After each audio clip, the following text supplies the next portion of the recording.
NetApp HCI was launched as a disaggregated HCI architecture to give our customers independent scalability of both compute and storage resources, while giving them operational simplicity and consistency by leveraging automation provided by the NetApp deployment engine to have that consistent and simplistic setup across different locations. What I'm going to show you here is providing a similar experience to the NetApp deployment engine, but using Ansible to support adding or creating new clusters using general purpose compute nodes. If you are looking to scale out an existing NetApp HCI or create new clusters using NetApp branded compute nodes, you can still leverage the NetApp deployment engine.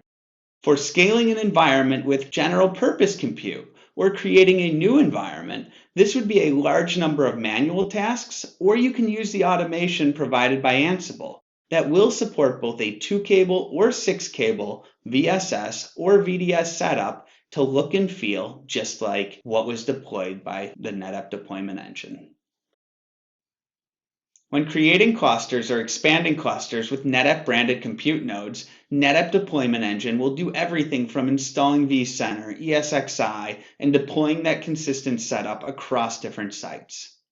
When you look at all of these tasks that would have to be done on a manual basis, these are shown on the far right side, which can not only have operational complexity, but also inconsistency if mistakes are made.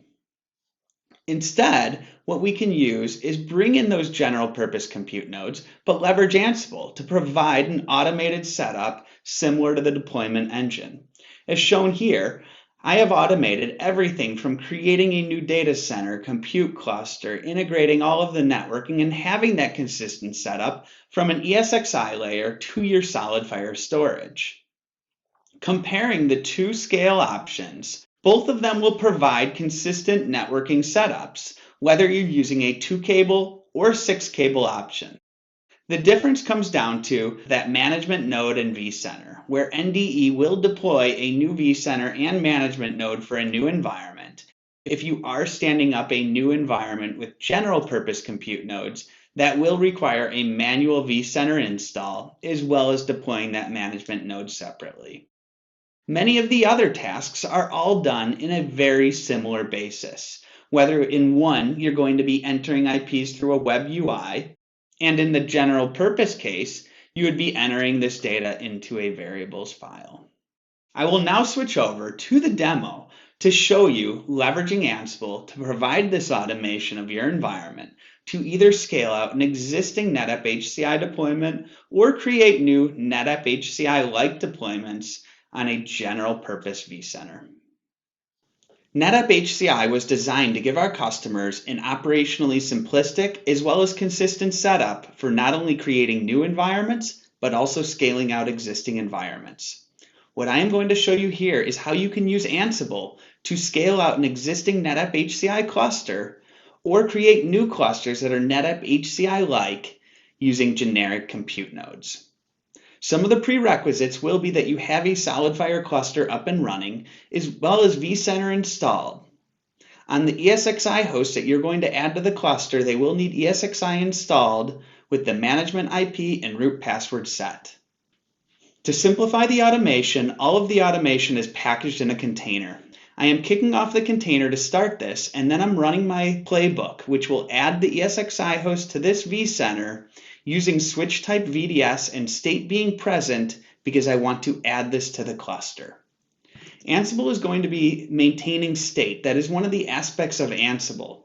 And what this means here is parts that are already completed, it's going to be able to skip these over.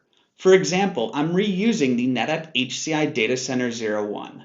So this is shown in green because it is okay and it did not have to make any changes. On the other hand, the NetApp HCI Ansible cluster was not created. So we see this in yellow where it changed it, and it's using a setup that's going to look very similar to what was built with the NetApp deployment engine by NetApp HCI. And anything in blue is skipping. This playbook is written to support both VSS 2-cable and 6-cable setups or a VDS setup. So anything that's called for a VSS task, it's going to be able to skip those over. This has now begun. It created the new cluster within vCenter as well as added the ESXi host. That ESXi host only had the management IP set up. It then created a new distributed switch within the vCenter, added this new ESXi host to it, and it's now migrating all of the networking into that distributed switch.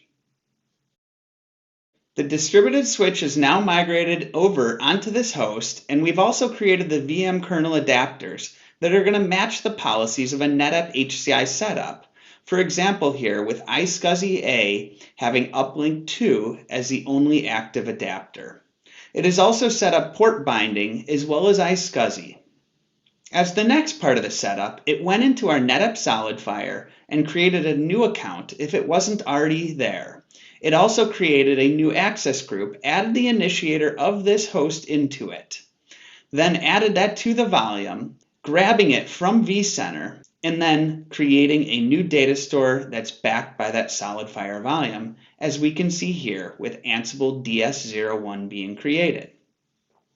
If you wanted to rerun this to add an additional data store, you could rerun this full playbook, but there's also a playbook created that is just going to run the SolidFire tasks. So I am going to run this here using the volume name of Ansible DS02, also with state equals present because I want to add this to my ESXi host.